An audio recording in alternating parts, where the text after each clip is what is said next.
I was starving, so I ate this fried rice that the school's bad boy had made for the popular girl the next day.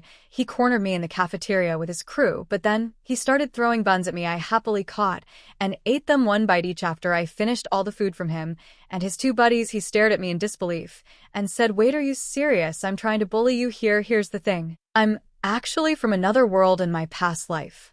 I survived an apocalypse where I developed this condition where I could never feel full.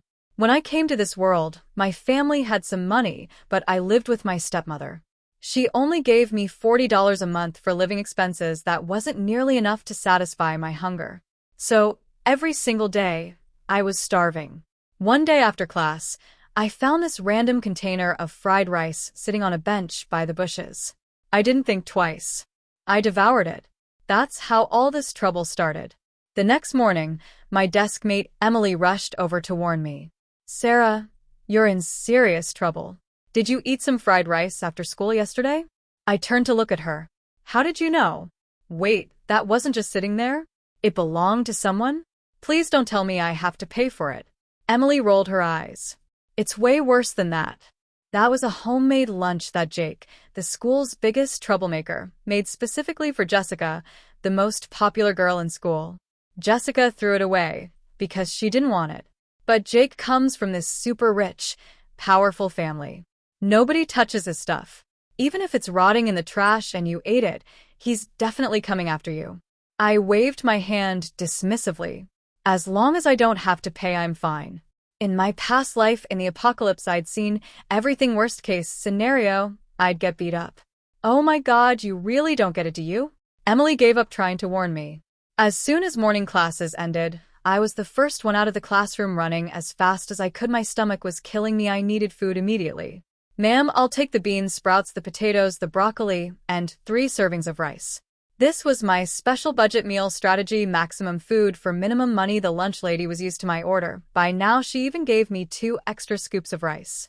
I found a corner table and started eating like my life depended on it. But while I was enjoying my food, I heard footsteps approaching. I looked up and saw this guy in a black t-shirt with this rebellious look on his face. "You're Sarah, right?" I nodded. Then he threw a lunchbox onto my table. "You like eating, don't you? Eat all of this. If you can't finish it, you're getting a beating." I looked at the huge lunchbox. Students around me were whispering, "That's impossible to finish. That's enough for 2 or 3 people. Jake's obviously just looking for an excuse to beat her up." But I sniffed the air. It smelled amazing. The smell was coming from that lunchbox. I couldn't wait to open it. Oh wow, it had 3 layers, steamed fish, pepper steak, and tuna sashimi. My mouth was watering. I'd only seen people eat stuff like this online. This is really all for me? I looked up at Jake hopefully. Jake seemed confused. This wasn't going the way he planned. "Well, I'm starting then." Before he could answer, I grabbed a spoon from the student next to me, chopsticks in my left hand, spoon in my right. I attacked that lunchbox like a warrior.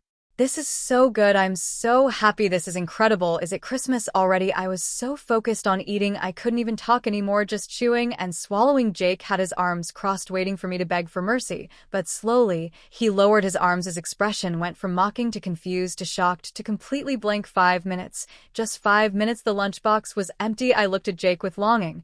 Is there more?" Everyone was stunned. "She's still not full? Fine, let's see how much you can actually eat." Jake's pride was hurt.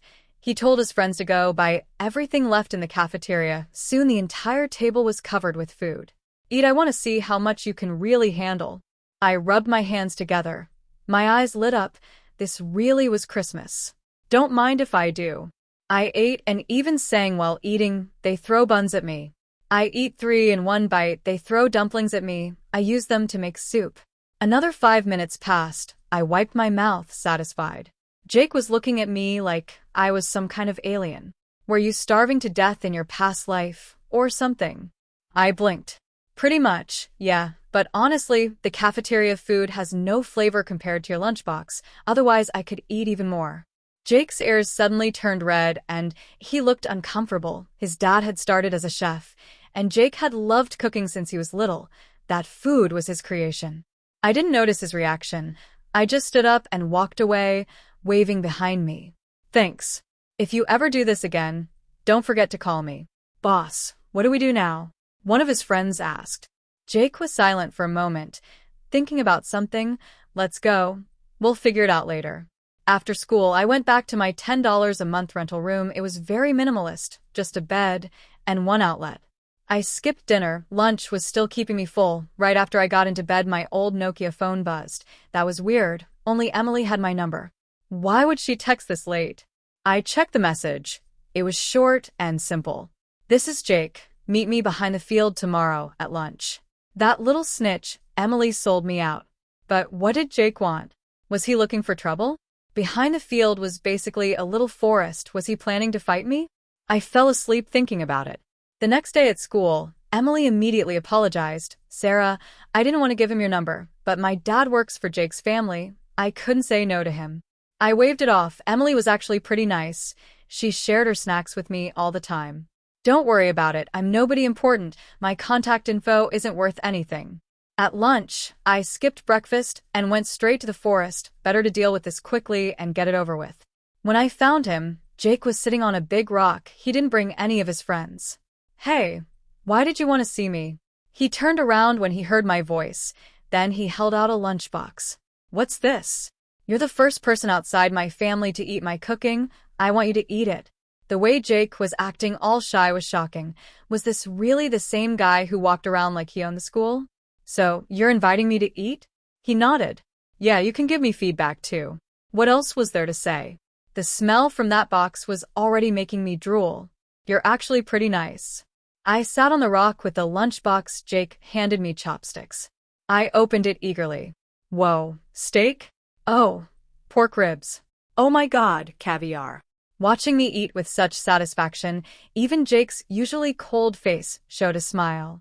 From that day on, Jake took care of all my lunches. Every day he made me something different. Crab cakes, special soups, lobster, you name it, he made it. But soon, I ran into a problem. The school wanted $2,000 for extra tutoring classes, but my stepmother hadn't even sent me this month's living expenses.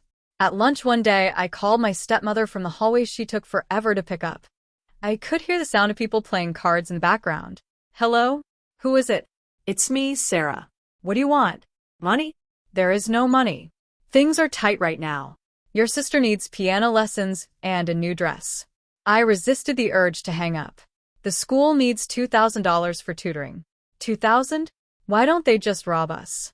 I think you're trying to scam money to go party. Schools don't charge that much. The teacher posted it in the parent group. You can check yourself.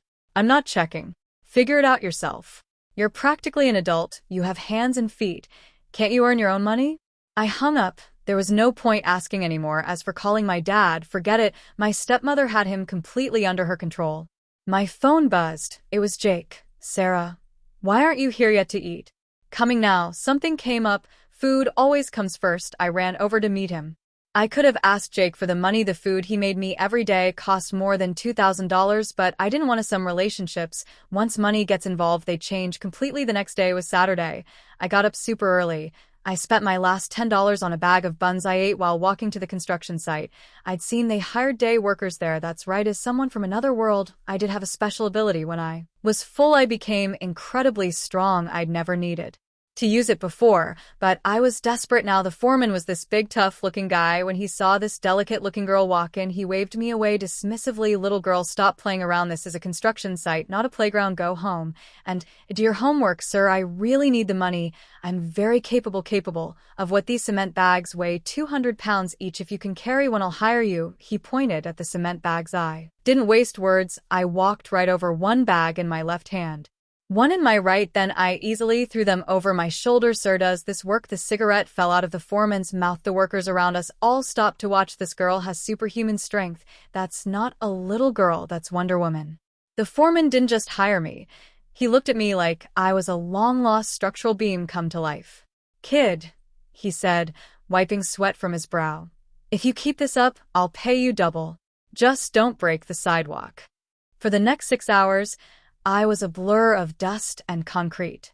I hauled steel rebars like they were toothpicks and stacked cinder blocks faster than the crane. Every time my stomach growled, my strength surged. By the time the sun began to set, I had earned $400 in cash, a fortune compared to my stepmother's measly pittance. But as I walked away from the site, my body began to tremble. The fullness from Jake's high-calorie bento boxes was officially depleted. The apocalypse-born void in my stomach was opening up, and it was angry. I stumbled toward the nearest convenience store, but a black motorcycle roared to a halt beside me. The rider pulled off his helmet, revealing messy dark hair and a face that was currently a mask of pure fury. Where were You? Jake hissed. I leaned against a lamp post, lightheaded. Working, Jake. I need tutoring money. Jake looked at my dusty clothes, the cement powder in my hair, and the way my hands were shaking. He didn't say a word.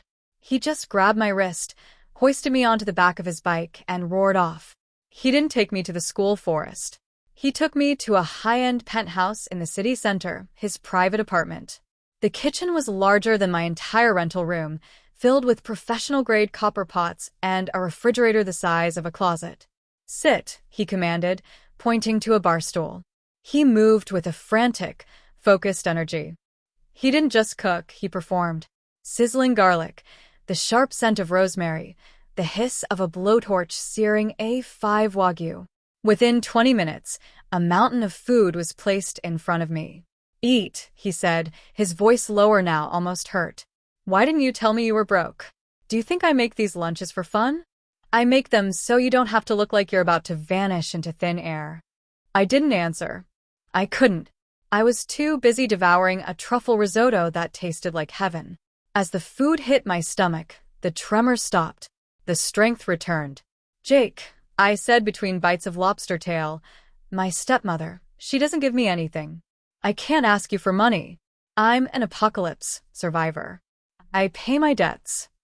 Jake slammed a hand on the counter, but he wasn't looking at me. He was looking at his phone. I looked into your family, Sarah. Your father's company just signed a $1 million contract with my dad's firm. And your stepmother is spending 10 grand a week on spiritual healing and Pilates? While you're carrying cement. He looked at me, his eyes glowing with a protective, dangerous light. No more construction sites. You're my taste tester now. It's a job. I'll pay you $2,000 a month. Market rate. That's not market rate for a taste tester, I argued, even as I reached for a slice of cheesecake. It is for my food, he snapped. Now finish the duck confit.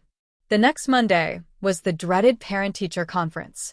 I knew my stepmother wouldn't show up, but she sent her assistant, essentially a glorified maid, to tell the school I was unstable and didn't need the extra tutoring.